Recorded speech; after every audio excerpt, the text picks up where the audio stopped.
Salut les investisseurs, j'espère que vous allez bien et bienvenue dans ce nouvel épisode. On va d'ailleurs décaler la sortie de cette vidéo parce que le président de la Banque centrale américaine parlait hier et c'est quelque chose le discours. Figurez-vous que l'inflation transitoire qui n'était pas transitoire est de retour et elle est maintenant transitoire. On n'y comprend plus rien, on va en parler.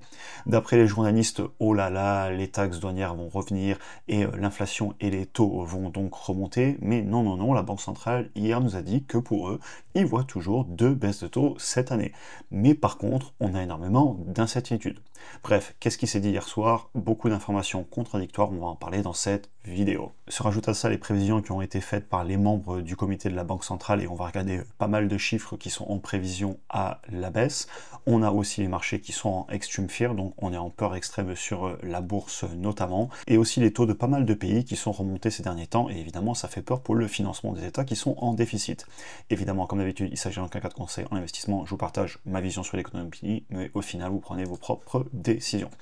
Le premier document que je vais vous montrer et surtout les extraits du document qui a été publié par la Banque centrale américaine avec pas mal de points qui ont été discutés dans leur réunion. Tout d'abord, les prévisions de PIB aux États-Unis, on serait juste sous les 2% pour les 3 prochaines années. Par contre, regardez, les prévisions sont à la baisse. Ils avaient prévu pour 2025 plus 2,1%, finalement on ferait que 1,7%, et pour 2026 et 2027, on serait aussi à la baisse. Donc, ils sont en train de voir un ralentissement économique. Ils nous le disent en tout cas via ces chiffres.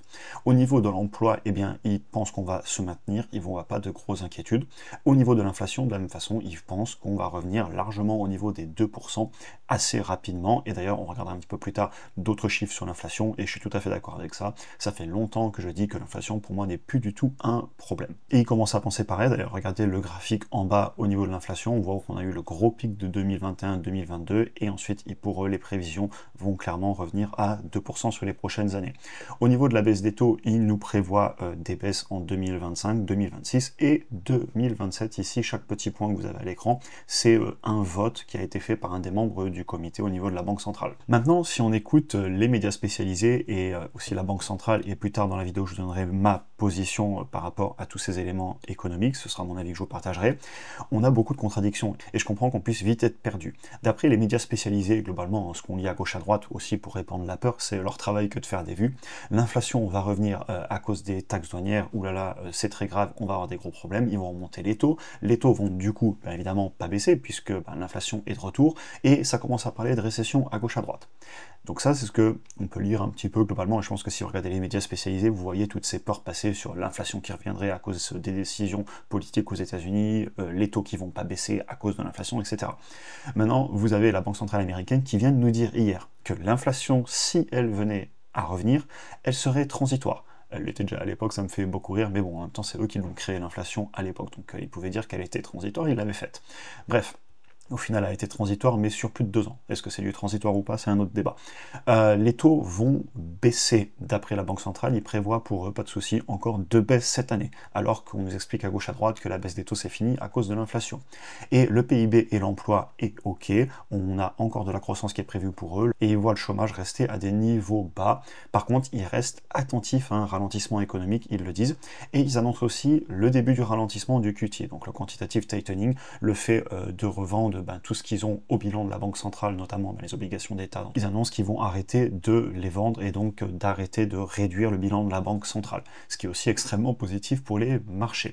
Je vous emmène voir quelques graphiques à mon écran et ensuite je vous donnerai ma position.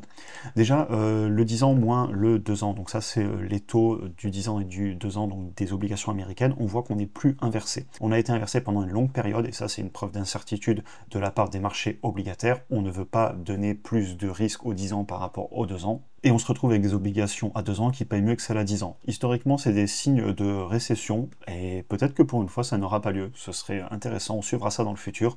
Il n'empêche qu'on est revenu à la normale, c'est-à-dire que le 10 ans paye mieux que le 2 ans d'un point de vue du rendement, et c'est plutôt un bon signe, ça veut dire que les marchés ont clairement beaucoup plus confiance dans l'avenir pour moi. Ici, je vous partage aussi mon interprétation de ces graphiques. Le 5-year break-even inflation rate, donc ça, c'est l'anticipation d'inflation par les marchés obligataires dans 5 ans.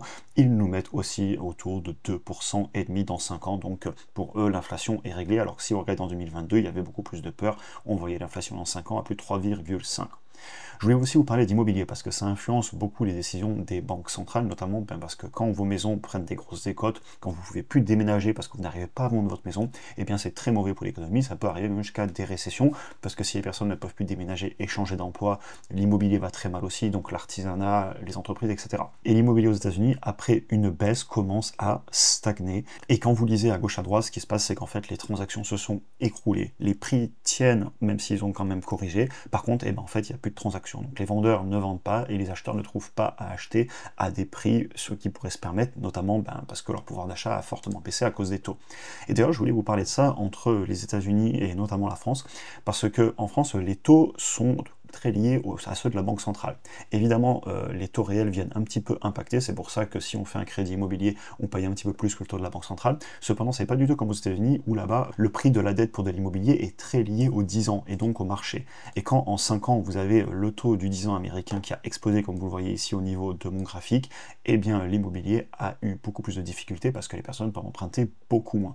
Alors que si vous regardez, les taux sur l'immobilier en France sont en train de fortement baisser. L'autre point aussi que je vais vous parler dans cette vidéo, c'est, je vous invite à aller lire ce document, parce que honnêtement, vous voyez qu'en fait, ils sont perdus. Ils n'arrivent pas trop à dire ce qui va se passer. On sent qu'ils sont à pas grand chose de couper les taux, de faire de la relance, parce qu'ils voient bien qu'il y a beaucoup de problèmes de régler, mais en même temps il y a de la politique, donc ils sont obligés de le dire sans trop le dire. Mais le document est intéressant parce qu'en fait, si vous lisez ce qui avait été dit il y a 1 an, 2 ans, 3 ans, notamment les votes, où ils disaient que les taux baisseraient pas, etc., et bien tout doucement dans le temps, sans rien dire, leur avis change. On va pas trop le dire, mais c'est très intéressant que la tendance commence à être comme celle qu'on avait prévue sur la chaîne depuis pas mal d'années, on va en parler en conclusion. Donc voilà, pas mal de points intéressants. Un autre point que je voulais aussi vous mentionner par rapport à la Banque centrale, et ils l'ont dit à demi-mot dans le discours, hein, ils doivent faire très attention à ne pas casser la situation qui n'est pas si mal que ça sur le papier aux États-Unis.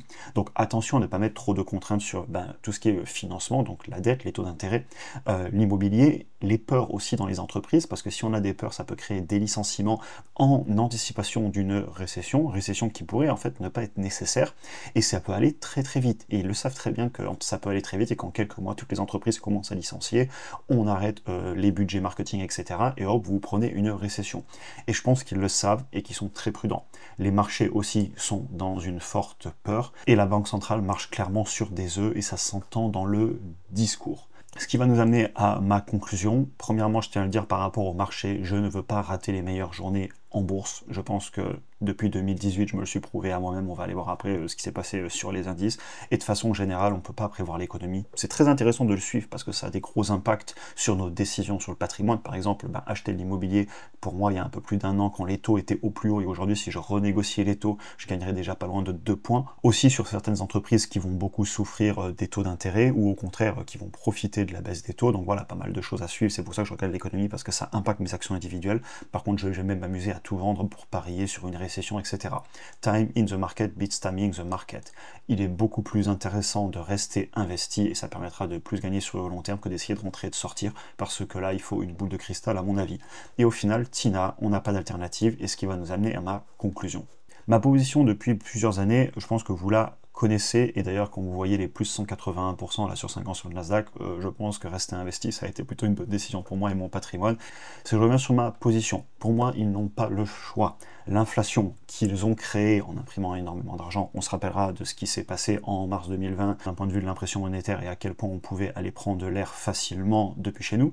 Bref, et donc l'inflation étant réglée à mon avis, d'ailleurs quand vous allez regarder les chiffres d'entreprises qui la calculent, je pense que le problème est vraiment réglé, et d'ailleurs ça fait pratiquement plus d'1 an, 1 an et demi que je vous parle de début de signes de déflation qui arrive, notamment de la déflation qui va être exportée de pas mal de pays manufacturiers, on pensera ici à l'Asie, et ils ne laisseront jamais la déflation s'installer, quitte à détruire la monnaie. Et c'est l'histoire qui se répète, et je ne vais pas parier contre l'histoire. Déficit au niveau des États, même s'ils essaient de régler ça aux États-Unis, pour l'instant c'est pas gagné, et ils remontent le plafond d'entêtement du pays, donc ils vont continuer à s'endetter par rapport au PIB, clairement. Pour l'instant, c'est le cas. On est en déficit. Les taux réels qui remontent de trop aux États-Unis notamment, comme je vous le disais, c'est aussi clairement un problème. Financement des entreprises, financement de l'immobilier, ça crée pas mal de difficultés. Les dangers pour les États, évidemment, d'être trop taux élevés, et ils doivent se refinancer. Donc pour moi, la décision et la direction, elle est claire, c'est baisse des taux et retour un jour du quantitative easing, donc l'augmentation de la taille du bilan de la Banque centrale américaine. Et je pense que ce sera la même chose en Europe. Et il y a pas mal de graphiques que je vous montre depuis tout à l'heure qui vont dans ce sens. Et d'ailleurs, si vous regardez ce qu'il disait il y a 2-3 ans, je vous dis vraiment, retournez voir ces PDF, c'est une blague, hein. Quand vous voyez ce qu'il disait il y a 2 ans et vous voyez les prévisions de maintenant, ils ont changé toutes leurs prévisions comme on le savait et comme la majorité des personnes qui investissent sur le long terme le savent, mais évidemment, il fallait pas le dire parce que il faut garder la face. Mais évidemment, ils peuvent pas tenir ce genre de discours, ils se doivent d'être prudents, d'avoir un discours officiel, etc. Il n'empêche qu'au final, comme je vous le disais, Tina, comment ne pas être investi. Heureusement que je l'ai été depuis ces années, et je vais continuer à l'être et à investir sur des entreprises que je comprends de qualité chaque mois, sur l'immobilier et sur d'autres actifs. Je gère mon patrimoine, comme vous le savez, en pourcentage selon mon profil, mais clairement, je vais continuer à investir parce que je ne vais pas parier contre l'histoire. L'histoire est claire, elle se répète, et je suis à peu près persuadé de ce que vont faire comme décision les banques centrales sur l'économie, et je ne peux pas rester en monnaie fiduciaire.